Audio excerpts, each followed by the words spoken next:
मराठीमध्ये आपल्या सगळ्यांचं स्वागत। मी निखिला। महत्त्वाची बातमी, नागपुरात काल झालेल्या राड्यानंतर आता सध्या तणावपूर्ण शांतता आहे। नागपूर शहरातील 11 परिसरांमध्ये संचारबंदी लागू करण्यात आली आहे। कालच्या राड्यामध्ये अनेक वाहनांची तोडफोड आणि जाळपोळ करण्यात आली आहे। नागपूर शहरातील 11 परिसरांमध्ये सध्या संचारबंदी लागू करण्यात आली आहे। नागपूरच्या कोतवाली, गणेशपेठ, तहसील, लकडगंज, पाचपावली, शांतीनगर, सक्करदरा, नंदनवन, इमामवाडा, यशोधानगर आणि कपिलनगर या भागात संचारबंदी लागू करण्यात आली आहे। थेट आपण नागपूरमध्ये जाऊयात आमचे प्रतिनिधी गजानन उमाटे यांच्याकडे। गजानन, आत्ता नागपूरमधली स्थिती कशी आहे? त्याचबरोबर काही नागपूरमधले परिसर आहेत ज्या ठिकाणी संचारबंदी लागू करण्यात आली आहे। नक्कीच नागपुरातले काही पोलीस स्टेशनच्या हद्दी आहे त्या ठिकाणी संचारबंदी लागू करण्यात आलेली आहे। त्यामध्ये चिटणीस पार्क परिसर आहे, जुना भंडारा रोडचा जो परिसर आहे त्या ठिकाणी संचारबंदी लागू करण्यात आली आहे। या ठिकाणी बघू शकता राज्य राखीव पोलीस दलाचे जवान या ठिकाणी तैनात आहेत आणि परिस्थिती नियंत्रणात असली तरी लोकांच्या मनामध्ये भीती आहे। कुठलाही आवाज ऐकला किंवा गर्दी दिसली तर आणखी लोक त्या ठिकाणी गोळा होत आहे। त्यामुळे या ठिकाणी काळजी घेतली जात आहे। आपण बघू तो या ठिकाणी हे बघा, पोलीस जे आहे, आता हा भालदारपुराचा परिसर आहे, याच ठिकाणी काल संपूर्ण जो घटनाक्रम आहे म्हणजे दगडफेक आणि प्रचंड मोठा या ठिकाणची परिस्थिती नियंत्रणात आणण्यासाठी पोलिसांना 1 ते सव्वा तासाचा वेळ लागला होता। जवळपास 1.5 तास लागला होता। इथे जेसीबी जाळली, प्रचंड मोठी म्हणजे एक ट्रॉलीभर दगड या ठिकाणी निघाले। इतकी मोठी दगडफेक जी आहे ती झाली। आता तो परिसर शांत आहे, तो लोक जे आहे ते मध्ये मध्ये काही 10-15 लोकांचा तरुणांचा घोळका जो आहे तो गल्ल्यांमध्ये येऊन रोडवर येण्याचा प्रयत्न जो आहे तो करतायत। हे का पंचनामे सुरू आहे। काल जे जाळपोळ झाली, नुकसान झाली, त्याचे पंचनामे जे आहे ते महाराष्ट्र सरकारच्या वतीनं या ठिकाणी केले जाते। बघा, पोलीस पंचनामे जे आहे ते या ठिकाणी सुरू आहे।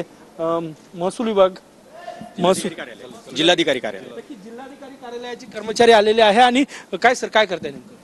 आता जी काल परिस्थिती आलेली आहे त्या संदर्भात आपण पंचनामा करायला, शासनाच्या वतीने पंचनामा करायला आलेलो आहेत।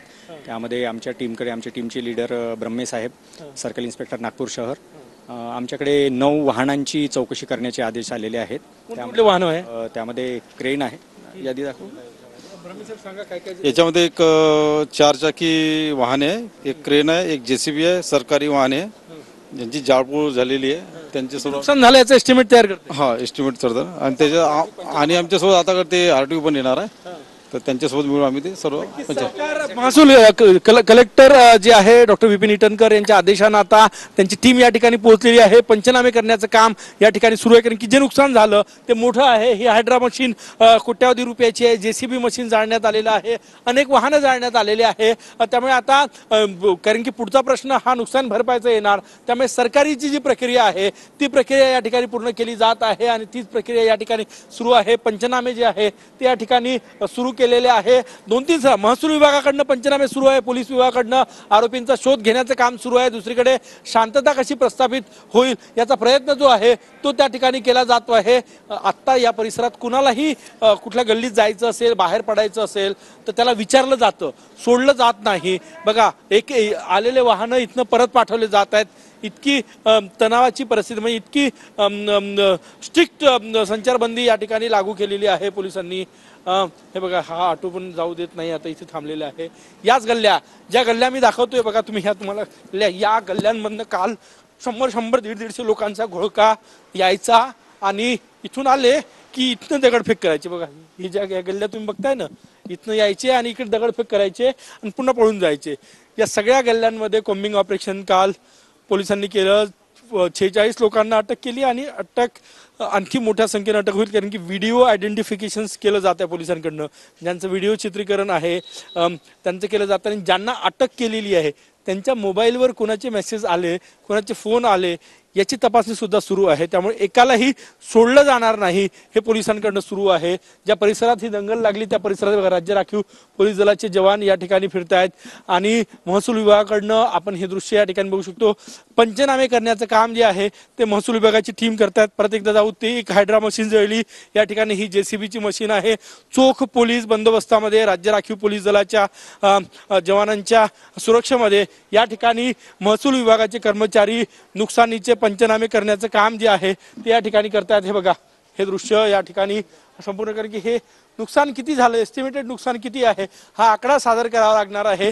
एकीकडे सेशन सुरू आहे विधानसभेचं आणि त्यामुळे ही सगळी यंत्रणा जी आहे ती आता कामाला लागलेली आहे. बघा, या ठिकाणी महसूल कर्मचारी आले, त्यांच्या बाजूला हे बघा सुरक्षा कवच राज्य राखीव पोलीस दलाचे जवान जे आहे ते या ठिकाणी तैनात आहे. वेगवेगळ्या तुकड्या वेगळ्या ठराविक अंतरानंतर ज्या परिसरात तणाव होता त्या परिसरात फिरण्याचं काम जे आहे ते करतात. त्या गल्ल्यांमधनं बाहेर पडलेल्या लोकांना त्यांना परत पाठवण्याचं काम जे आहे ते पोलिसांकडनं केलं जात आहे. हे बघा, एकही माणूस बाहेर पडला जाऊ देत नाही. हे बघा, इथे या गल्लीतनं काल 200चा मॉप यायचा. त्या प्रत्येक गल्ल्या काल पोलिसांनी शोधून काढल्या, प्रत्येक गल्ल्या शोधून काढल्या आणि त्या गल्ल्यांमध्ये कोम्बिंग ऑपरेशन केलं. जे वर लपून बसले होते त्यांनाही त्या ठिकाणी ताब्यात घेण्यात आलं. आणि आत्ता हे बघा, कारण की थोडी सुरक्षा कमी झाली की इथे घोडके तयार होतात, वेगवेगळ्या भागातून लोक येतात, तुम्ही बघू शकता. त्यामुळे ते इकडे येऊ नये त्यामुळे ही सगळी पोलीस यंत्रणा या ठिकाणी ॲक्टिव्ह आहे. बघा, हे सगळे लोक जे आहे ते या ठिकाणी दिसत आहेत. परिस्थिती नियंत्रणात यावी यासाठी हे प्रयत्न जे आहे ते या ठिकाणी केले जात आहे. बघा, संपूर्ण परिस्थिती आहे. हे बॅरिकेटिंग या ठिकाणी केलेलं आहे. आत्ता पोलीस दिसले म्हणून रस्ता खाली झाला नाही, तर या ठिकाणी 50 तरुण अजूनही रस्त्यावर आलेले होते. त्यामुळे आत्ता कोणी रस्त्यावर आलं तर त्यांना पांगवण्याचं काम पोलीस करतात. काल वेळप्रसंगी बळाचा वापर करण्यात आलेला आहे. बघा, हे रस्ते या ठिकाणचे, हे रस्ते, हे आपण ही सगळी परिस्थिती या ठिकाणी बघू शकतो. आत्ता शांतता आहे. लोकांच्या मनामध्ये भीती कायम आहे. कालचा घटनाक्रम आपण बघितला तर आपल्या प्रेक्षकांना परत एकदा सांगूया. 12 वाजता या सुमारास औरंगजेबाची कबर हटावी म्हणून यासाठी विश्व हिंदू परिषदेचं आंदोलन झालं. 2-2:30च्या सुमारास 100-150चा मॉब त्या परिसरात घोषणाबाजी करू लागला. त्यांना पांगवण्यात यश आलं. रात्री 7:30 वाजताच्या सुमारास याच भालदारपुरा आणि महाल चिटणीसवार परिसरातून प्रचंड मोठ्या प्रमाणात तरुण जे आहेत ते तिकडे चालून गेले आणि दगडफेक करत होते. सगळ्यात महत्त्वाचं की एक ट्रॉली दगड इथे आले कुठून, इथे एका विशिष्ट समुदायाच्या गाड्या ज्या रोज लागलेल्या असायच्या त्या गाड्या काल नव्हत्या, त्यांची जाळपोळ झाली नाही. त्यामुळे हे प्री प्लॅन होतं का, नेमके मेसेजेस जे आहे ते कोणी कोणाला पाठवले, कुठली अफवा पसरवली गेली, यामागे काही उद्देश होता का की स्पॉन्टेनियस रिॲक्शन होती, हा सगळ्या तपासाचा भाग आहे. आणि या सगळ्या दिशेनं पोलीस आता तपास करतायत. टेक्निकल पुराव्यांच्या आधारावर तपास केला जाणार आहे आणि यात जे दोषी आहे त्या कुणालाही सोडलं जाणार नाही. अनेक पोलीस कर्मचारी काल जखमी झाले, महिला पोलीस कर्मचारी काल जखमी झाले, 35पेक्षा 4 DCP जखमी झाले. आणि त्यामुळे या सगळ्या पोलिसांवर याच ठिकाणी आत्ता आपण जिथे आहोत याच परिसरामध्ये कदम IPS ऑफिसर जे आहे त्यांच्यावर कुऱ्हाडीने हल्ला करण्यात आला होता. त्यानंतर पोलीस जास्त आक्रमक झाले. पोलिसांवरच जेव्हा हल्ला झाला तेव्हा मोठ्या प्रमाणात या ठिकाणी जे आहे ते कोम्बिंग ऑपरेशन नागपूर पोलीस आयुक्तांकडून स्वतः या गल्ल्यांमध्ये नागपूर पोलीस आयुक्त स्वतः होते आणि कोम्बिंग ऑपरेशन जे आहे ते राबवण्यात आलेलं आहे. आता परिस्थिती पुन्हा तणावाची निर्माण होऊ नये म्हणून संचारबंदी लागू करण्यात आली आणि कुणालाही या ठिकाणी जमू दिलं जात नाही. 4 जवान जरी इथे एकत्र आलं तरी या ठिकाणी पोलीस आहे, राज्य राखीव पोलीस दल आहे, त्यांना हाकललं जात आहे, घरी पाठवलं जात आहे. आता त्यामुळे परिस्थिती नियंत्रणात आहे आणि ती नियंत्रणात राहावी. कारण की काल एका विशिष्ट समुदायाचा विद्रोह. धन्यवाद एकूणच माहितीबद्दल. तर नागपुरातल्या राड्यानंतर आता इथे संचारबंदी लागू आहे. तणावपूर्ण शांतता सध्या नागपुरात आहे.